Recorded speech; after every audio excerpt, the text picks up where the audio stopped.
오늘 할 얘기는 부처님 오신 날과 관련해서 연등 얘기. 어떤 거냐면 연등을 많이 달아라 라는 얘기죠.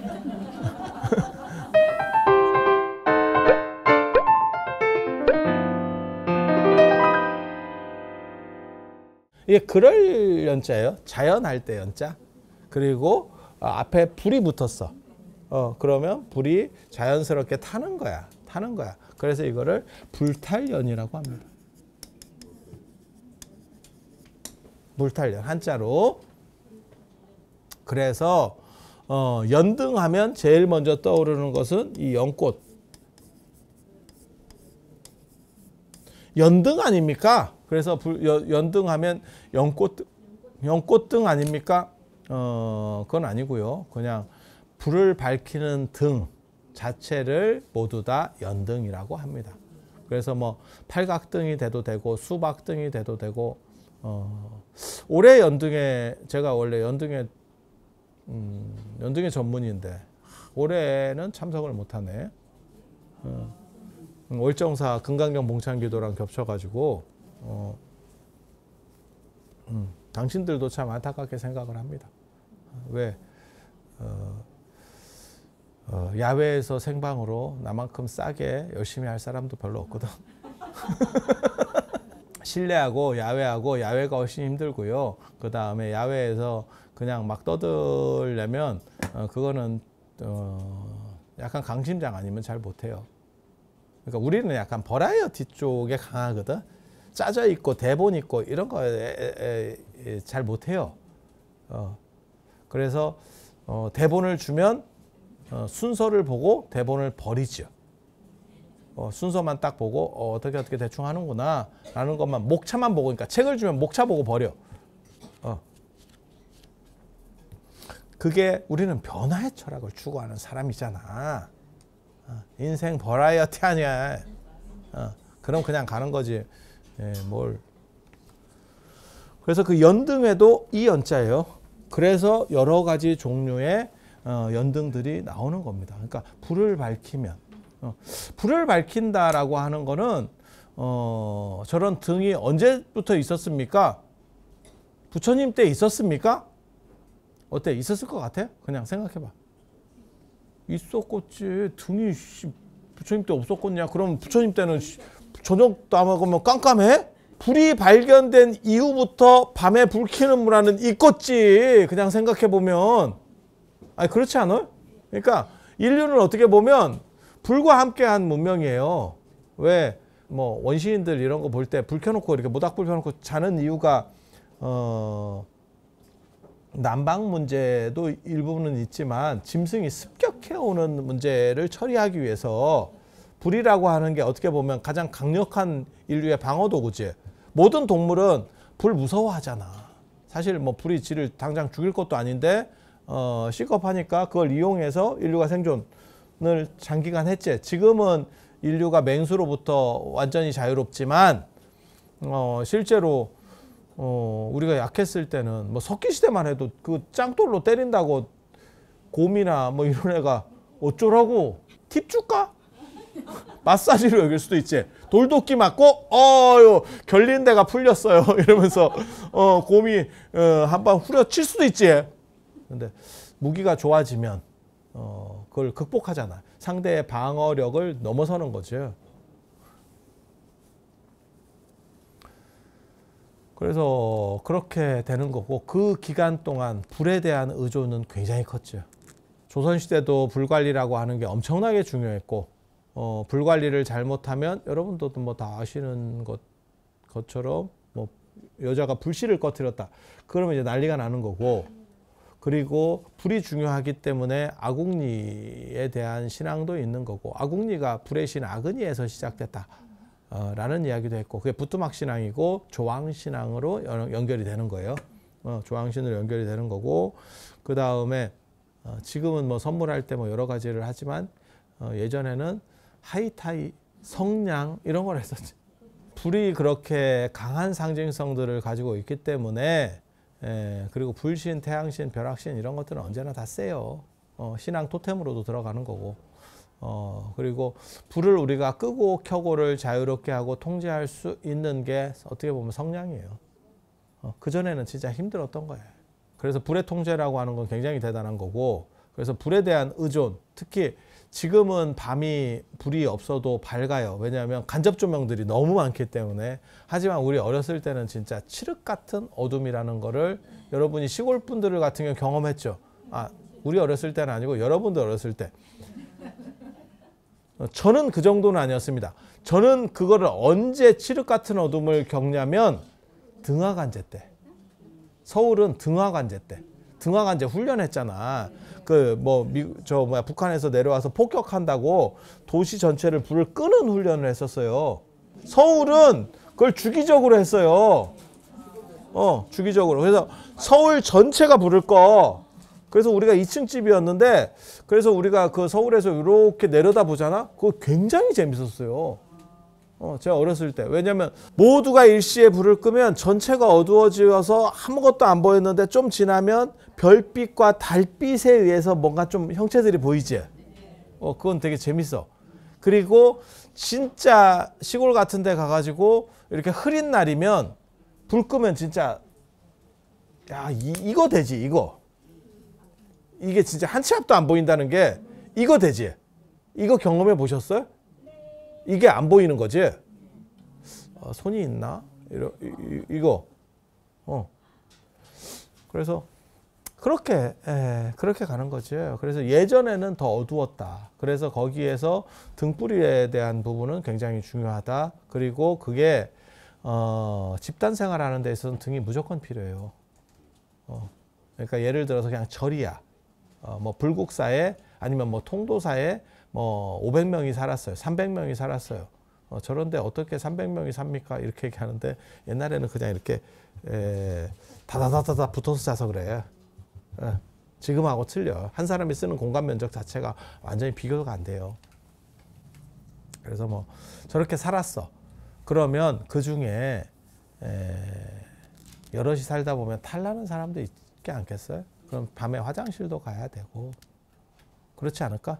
그렇게 해서 등이라는 게 무조건 절에서는 필요했어요. 절에서 등이 필요했어요. 몇 군데는 놔둬야 됩니다. 안 그러면 문제 생기죠. 그래서 불교도 아마 부처님 당대에 불 켜는 것들이 있었을 걸로 생각을 합니다. 어느 정도 이상 규모가 커지면. 적으면 필요가 없고, 왜냐하면 이게 다 돈이거든요. 그래서 불을 켜는 시설들이 존재했을 거라고. 정확하게는 안 나와. 승단에서 불을 어떻게 켰느냐. 하지만 율장에 보면 탑과 관련해서 등을 켰다는 이야기가 나옵니다. 탑 앞에 등공양에 대한 이야기가 나와. 그리고 그러한 이야기들은 굉장히 연대가 올라가는 이야기들이거든요. 탑신앙과 관련된 이야기. 그러니까 불상이 만들어지기 훨씬 전에 그런 데서 등 이야기가 나오는 걸로 봐서 아마 있었을 거다. 저는 향이나 등은 부처님 당대로 다 소급된다라고 생각을 해요. 향공양, 등공양. 향공양, 등공양. 왜? 연대가 부처님보다 훨씬 앞선 문화들이거든. 그러니까 하다 보면 그냥 수용되는 거지. 그래서 제가 얘기했잖아요. 부처님이 오래 계시던 데를 지금도 오늘날까지 인도인들이 열애향실이라고 부른다. 부처님이 계셨던 향연기가 끊이지 않는 집.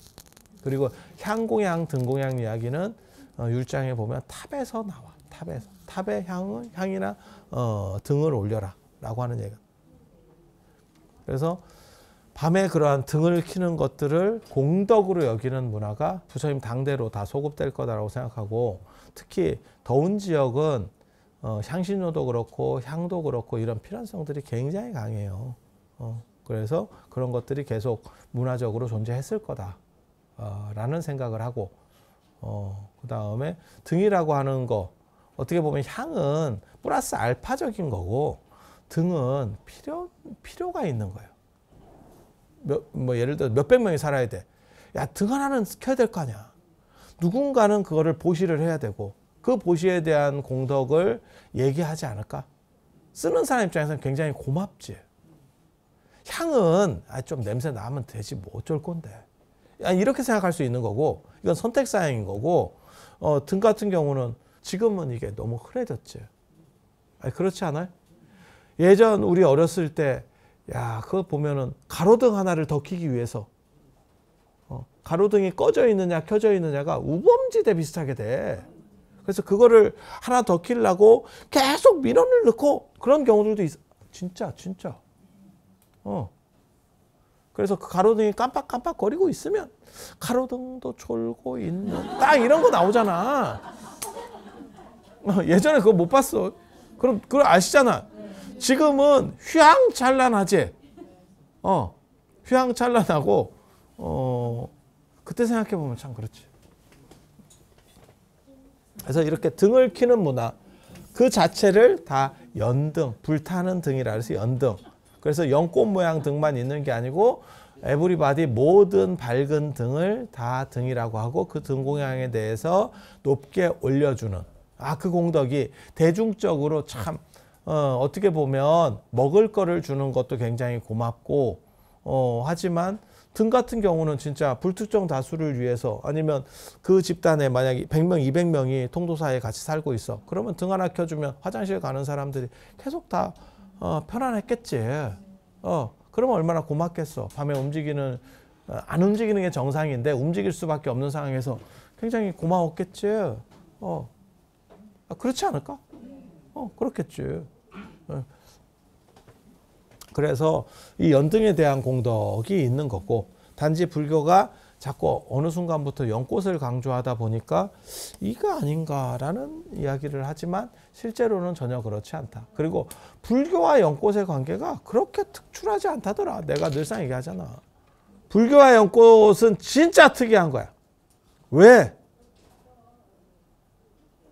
불교 전체에서 연꽃을 강조하는 게 별로 안 나와. 없어. 범천권청에서 연꽃에 대한 비유가 잠깐 나오지만 그게 그렇게 대단한가? 어떤 연꽃은 물 위로 올라오고 어떤 연꽃은 진흙에서 굴러다니고 뭐 이런 얘기 잠깐 나와. 묘법연화경 우리 법화경 봉창기도 또 토요일 날 하잖아. 연꽃 안 나와 별로. 뭐 연꽃에 대한 뭔가 비유가 뭐 그럴듯한 게 나오느냐? 없어. 없어. 그리고 불교는 연을 이야기는 하기는 하지만 별로 뭐 그런 게 없어. 여연화불착수 연꽃같이 더러움이 물들지 않는다 라는 정도. 그게 별거 없어요. 그리고 연꽃은 더럽게 먹지. 절이 앞다퉈서 연을 먹지. 그래서 연밥도 먹고 연씨도 먹고 연근도 먹고 줄기도 막 채를 썰어 가지고 말려서 뭐 연차라고. 그게 뭔 차인가 싶어. 야, 그게 풀죽이지 뭔 차냐. 차면 이 풀 먹어야 차 아니냐? 개나 거리나 차가 아닙니다. 구기자차 그런 거 다 차 범주 아닙니다. 그냥 약 범주예요. 차는 녹차 계열의 그렇게 아니 꼭 녹차가 아니더라도 찻잎과 관련된 걸 차라고 하는 거지 개나 거리나 넣는다 그래서 차가 되는 게 아니에요. 근데 뭐 연꽃 줄기를 쓸어 가지고 뭐 연잎하고 넣어서 뭐 차 뭐 그런 건 차 아니야. 그냥 기호식품으로 이런 것도 있어. 이거 풀죽 이런 것도 있구나 이러면서 한 번씩 먹어볼 수는 있어. 하지만 그 차는 아니야. 정확한 의미로. 차는 특수한 부분을 가리키는 거예요. 커피처럼. 그래서 연꽃에 대한 상징도 사실 그렇게까지 관련된 것도 아닌데 등 중에서 만들 때 뭐 팔각등, 주름등, 뭐 어쩌고 뭐 등들이 많고 수박등, 그 다음에 뭐 호랑이등, 용등 뭐 많아. 등이 많은데 그 중에서 제일 만들기 힘든 게 예전에는 연꽃등이었어. 그래서 연꽃등에 대한 선호가 있어. 제가 연꽃등 만드는 걸 어렸을 때 노스님들한테 들었다니까. 진짜 조선시대 때 어떻게 만들었는지는 모르겠고요. 일제강점기 때 연꽃등은 그렇게 만들었습니다. 깡통을 하나 구해요. 깡통 대신에 아마 동그란 걸 뭐 썼을 수도 있겠지. 나무나 이런 걸 깎아가지고. 맨 처음에 그 습자지에 물 들여야 된다. 백등을 원하는 게 아니면 물을 들여야 돼. 뭐 빨간색, 뭐 이렇게 파란색 물을 들여. 그리고 그 습자지를 감아. 그리고 그 감은 위에 철사를 누구 한 명이 당기고 있으면서 철사를 습자지를 감은 통입니다. 이렇게 뚫뚫뚫 감아놓은 통. 여기에 철사를 이렇게 쫄쫄쫄쫄 감아. 쫙 당겨가지고 쫙 당겨서 그를 감은 상태로 몇 날 며칠을 놔뒀다가 그 철사를 풀어내고 저 종이를 끄집어 당겨요. 그러면 철사 줄이 생긴 종이가 나옵니다. 그거를 가위로다가 잘라내요. 그게 연등을 만드는 기본 재료가 됩니다. 이렇게 해서 이렇게 줄이 쭉 가 있지. 그러면 그거를 한 장 한 장 뜯어. 그래서 그걸 비벼서 접는 거예요. 그건 여러분도 해보신 분들 많이 있을 거야. 그러니까 그 우리가 요즘 할 때는 그 만들어져 있는 공산품 이렇게 길게 생긴 거를 가지고 하나씩 빼서 쭉쭉쭉 뜯어내잖아. 그리고 진짜 잘하는 사람은 어떤 고무 이런 그 골무 같은 거 하나 쓰고 생활의 달인처럼 그러면 옆에서 보살님들이 와 그거 하나 들으려고 요 재료를 만드는 게 요 방식으로 만들어. 그래서 그거를 이렇게 비벼서 그럼 틀은 뭘로 철사로 만드느냐? 대나무로 다 꽈서 만들었어요. 대나무를 겹쳐서 거기에 그러니까 대나무를 하나는 이렇게 하고 하나는 이렇게 해가지고 이렇게 넣고 핀으로다가 나무핀 대나무 핀으로 이렇게 받고 그렇게 해서 그 팔각형을 만들고 그 위에 종이를 바르고 그 다음에 연꽃을 붙이는. 그러니까 팔각등보다는 훨씬 일이 많지. 그래서 이 연꽃등이라고 하는 게 최고로 쉽게 말해서 비싼 등, 재료가 많이 들어가고 공이 많이 들어가는 최고의 등이라는 의미가 있어요. 그래서 나중에 연꽃등에 대한 선호가 높아지면서 비싼 등, 연등, 연꽃등이라는 개념이 생기는 거고 팔각등은 그 초배지만 붙이면 되면 팔각등이잖아요. 근데 거기에 연등을 요거를 해가지고 다 붙이면 일도 많고 재료비도 많고 공이 훨씬 많이 들잖아. 그리고 이거 철사로 감을 때 내가 얘기 들었는데 손이 나갈 정도로 팽팽하게 감아야 되니까 땡겨서 감아야 되니까 왜냐하면 이 습자지들을 파고 들어가야 될 거 아니야. 애가 그것도 몇 장 이상은 못 한다는 거예요. 왜? 몇 장 이상 되면 뒤에는 이게 굴곡이 안 생기지. 이게 옆에서 보면 이렇게 돼야 되는데 이게 지금 안 생기는 거지. 그래서 몇 장 간격으로 또 이 짓을 해야 되는데 이게 땡기기가 진짜 힘들다는 거야. 생각해봐도 그럴 것 같지? 장갑이 어딨어? 손이 장갑이지. 그 옛날에는 다 그렇게 살았지. 장갑 아깝게 장갑.